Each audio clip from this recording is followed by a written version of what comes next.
Hey y'all, what's up, and welcome back to another episode of Inside Out with Jazz. In today's video, we are going to be talking about the top 5 things I wish I knew while I was in my 20s. I know you can't believe it. She's not in her 20s. I know. Thank you, Mom, for my fabulous jeans. But yes, I am 30. I just turned 30 this year. And let me tell you, I have learned a lot over the course of my 20s. So I've decided to make a video condensing it to kind of like just the top 5, and who knows, if you end up loving this video, we can always do a part 2. So let me know you like this video by subscribing if you haven't already and giving it a thumbs up. And yeah, so if you want to know what those top 5 things are, then please keep on watching. So let's get into it. The first thing I would say I wish I knew in my 20s that I obviously have wisdom and knowledge about now would be, I wish I had a better understanding of just how important it is to properly handle your money and to literally save for a rainy day, and not get myself into credit card debts and splurge on things, and really just learning to live within my means. So yeah, for sure I could have used that tip throughout my 20s, because you end up still trying to clean up the mess even when you get to your 30s, or if your situation's really bad, maybe even your 40s, I don't know. But yeah, if you are watching this video and you're between 20 and even 20 and 29, use your money wisely. Save, invest. Try to think about things in terms of instant gratification is great, but really try to think about long-term results. And I've now come up with a mindset, like I want the Jasmine 6 months from now, a year from now, 5 years from now to look back on me today and be like, yeah, thank you for looking out for me. Like the future me will thank the past me.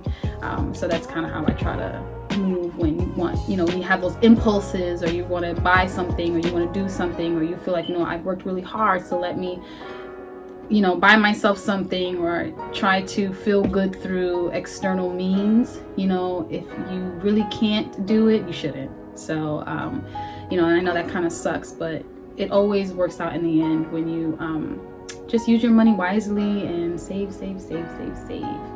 That shit is so important. So yeah, I would definitely say proper money management, handling, and just being, the importance of trying to be financially free is definitely something that I could have used in my 20s for sure. On to the next piece of advice or tip I would give my 20-year-old self, is self-awareness. And this is a big one. This one is, I probably do a whole video on self-awareness alone. The importance of self-awareness, because I think that a lot of the times, especially when we're younger, we have a mindset of it's my life, and it's my life, so what I do is nobody's business. But if you're fortunate enough to have people around you that really genuinely love and care about you, and you make certain decisions, especially if they're not technically the best decisions for you, but you might not be able to see it, and then you go on and do it, you end up like really hurting the people that like love and care about you, and you may not realize the extent to which that pain inflicts them. And I think that was an eye-opener for me. It's just realizing that when you're connected to people, yeah, it's your life and you got to do what's best for you at the end of the day, but try to have a little more I guess compassion or insight or consideration, I think is the word I'm looking for those that love and care about you and that you hold dear. Because if the love and the care is authentic and genuine, then yeah, you're gonna hurt them if you're not out here doing the right things, or just out here running amok. So yeah, I think self-awareness and realizing just the way I'm connected to people and how everything I do to some extent affects them, and I don't want to be out here hurting anyone that I love and care about. So I'm a lot more aware of that these days because I'm older, I'm wiser, right? So number 3, okay, then third tip, advice, whatever you want to call it, that I would or I wish that I knew back in my 20s, I would say is that you cannot expect you from others. Holy crap, that is a big one for me for sure. Okay, because I am someone that has really strong I would say values and morals and principles. And I, like, you know, you've heard me say it on this channel a million times, I am a Taurus. So yes, we are stubborn. That also came with the self-awareness that I just mentioned, by the way, like realizing like how stubborn I actually really am. But anyway, staying on topic, yeah, so I think a lot of the times, you know, when we move a certain way or when we have certain ideals, we may not realize that even the people that are related to us or are closest to us, they may not have the same morals and values and principles and ideals that you have. So that can cause all kinds of clashes and hurt feelings, and holy crap, it's tough. Even to this day, it's still really hard for me to remember that, you know, just because I would handle a certain situation in a certain manner or go about things in a certain way, that don't mean that the next person is going to, whether they're related to me, a friend, a co-worker. So it can get sticky. But I think that's what's going to bring me into the next, or I should say the fourth thing I wish I knew in my 20s was not only that you can't expect you from others, but also that you need to meet people where they are. That's another really big lesson I had to learn throughout my 20s with people, is to not just see the potential in someone, right? Not to just you know what someone can achieve or how someone could be or the growth that they could reach. You know, like it's pretty self-explanatory, right? Like you cannot just think about what someone is capable of doing or being, right? You got to focus on who they are right here, right now, in this moment, in this present moment. And that was something I didn't always do, and it got me in a lot of trouble.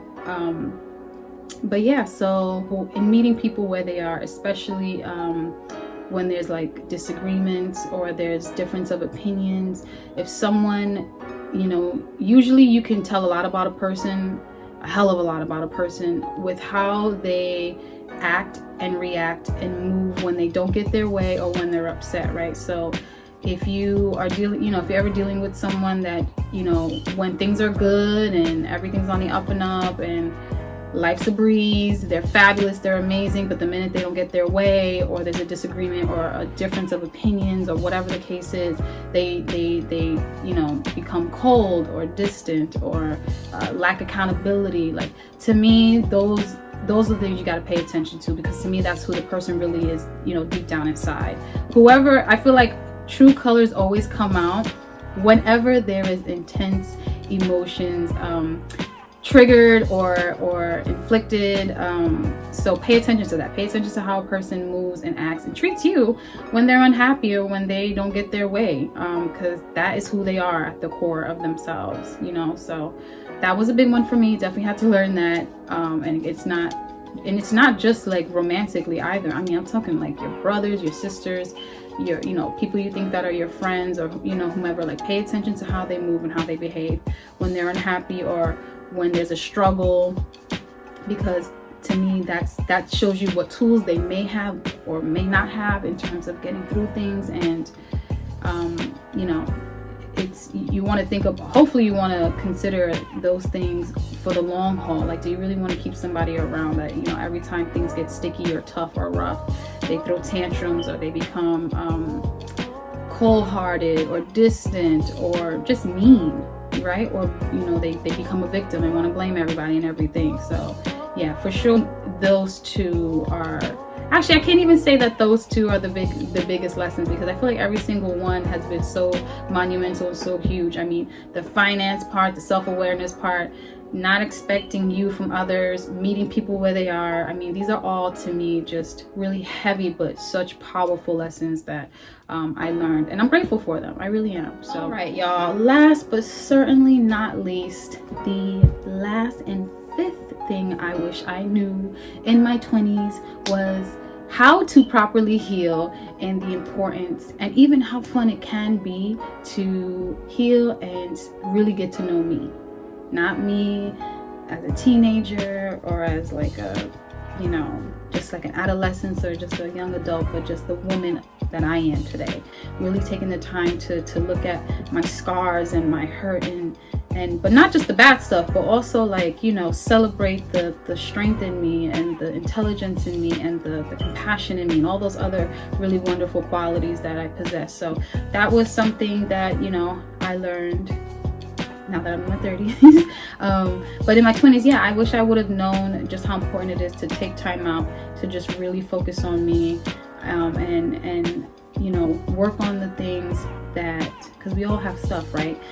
Just taking the time to get to know myself inside and out has been one of the most painful, exhilarating, but beneficial, powerful things that I think I've ever done in my whole entire life. And I just love being on the journey that I am on currently and have been on for some time now. And I love getting to know me. I love figuring out what makes me tick. You know, again, if you've been watching me for some time now, you know I'm really big on astrology. I just absolutely love hidden, taboo things. And I love getting to know myself through astrology. So I like looking at my birth chart and just breaking things down and understanding that, you know, this is why I may speak this way, or this is why I love this way, or this is, you know, some of the negative things that I need to pay attention to so that I can be a better friend, a better sibling, a better person, a better mother.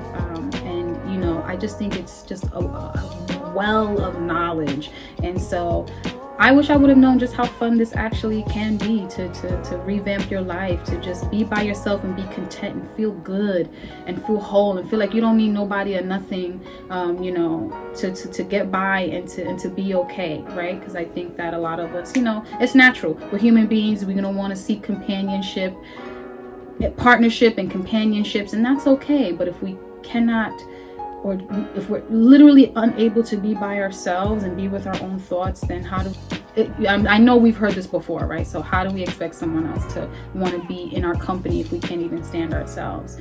So I love getting to know me as I am and who I am, and looking back on things that, you know, even some of the tough stuff, looking back on some of the decisions I've made. And it's not always easy. I don't always feel good when I think about certain situations, but you know, that's the beauty of life. You get to look back and then hopefully learn something and move forward in a different direction, in a more powerful, positive direction. And that's really what, you know, my life's focus is at this point. So yeah, that would have been great to know in my 20s. But then again, if I would have known all the stuff in my 20s, I wouldn't be like as awesome as I am right now, right? Because I wouldn't have gone through anything. So like, what would I be here to share with you guys? How would we be able to connect, right? So I'm grateful for it all. It would have been, like I said, it would have been great to know some of these things in my 20s, but it's okay that I didn't, because I am who I am because of everything I've endured and gone through, right? So I probably would have been too damn mature. Right? I probably would have been like a 40-year-old as a 20-year-old. Not that that's a bad thing. There's nothing wrong with maturity, but you know, again, it would have been cool to know some of those things in my 20s, but it's all good that I didn't. That's why I have the wealth of knowledge that I do now, and I get to share it with you guys. So if you're new to my channel, I actually already have a video that's called Healing for Beginners and what it means to work on yourself. So I'll link that below, so make sure to check that out. But yeah, all right, you guys. Well, I think that wraps it up for this video. I really hope you enjoyed my top 5 things that I wish I knew in my 20s. And until next time, like I always say, be good to yourself and others. Peace.